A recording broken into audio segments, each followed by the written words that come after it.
Dans le cadre de son partenariat avec la Maison pour la Science en Alsace, EDF et ES proposaient une semaine à la découverte des modes de production de l'électricité. 5 jours destinés à des enseignants de la région Alsace.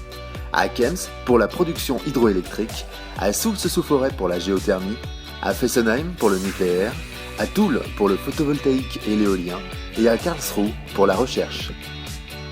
L'idée, c'est de pouvoir se retrouver justement avec des scientifiques aussi, donc aussi bien des ingénieurs, des techniciens, donc des différents lieux de production, et aussi des scientifiques de l'Université de Strasbourg pour parler justement des moyens de production d'énergie, comment on le fabrique, quels différents types de sources. On a essayé de proposer un petit menu qui va répondre à pas mal de questions que les profs se posent. Souvent, à part dans des journées du patrimoine ou des journées portes ouvertes, les enseignants n'ont pas forcément la possibilité d'avoir accès aux lieux de production d'énergie. Donc sur une semaine, on va avoir la chance de rencontrer 4 lieux très différents, de manière à aider les enseignants à faire des sciences qui soient vivantes et donner envie, pas forcément faire tous des scientifiques plus tard, mais au moins faire éclairer les cerveaux des élèves, quoi. Ça permet ensuite de trouver des pistes pour mieux l'enseigner et mieux sensibiliser les élèves sur ces sujets-là. Moi, c'est indispensable de le faire de toute façon.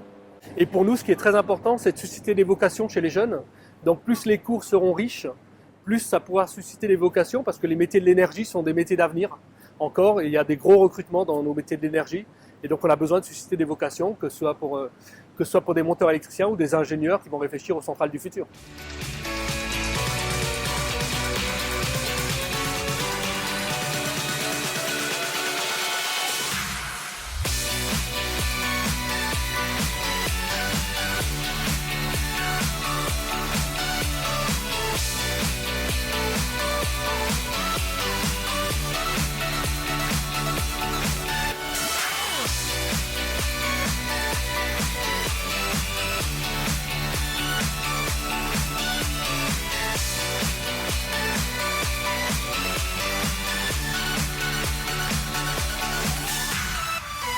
Chez nous, ce qu'ils ont pu voir, c'est non seulement ce qu'on peut faire pour améliorer les systèmes de production d'électricité actuels, mais aussi une vision un peu plus du futur. Ça justifie d'avoir au sein de notre institut tout un faisceau de compétences pour pouvoir répondre aux enjeux de ce qu'on appelle la transition énergétique. Visiblement, ça a fonctionné. Ils ont trouvé différentes perspectives sur la question des énergies, la perspective professionnelle de l'entreprise, des sites qu'on a visités, la perspective scientifique, la perspective pédagogique qui trouvent vraiment toutes les trois leur place. À chaque intervenant, chaque procédé, on a vu des gens, ils portaient ce projet-là. Donc sur toutes les facettes, ils maîtrisaient, mais il y avait de la volonté, quoi. Et en fin de semaine, on se rend compte qu'effectivement, ils ont trouvé de quoi se nourrir en termes de questionnement, mais aussi en termes de transposition pour leurs élèves.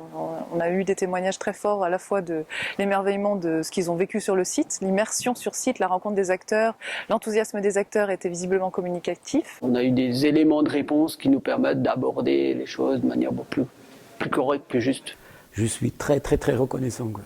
Pour nous, c'est un très bon bilan. On est absolument ravis de ce partenariat avec EDF, de la qualité de la co-construction qu'on a pu mener.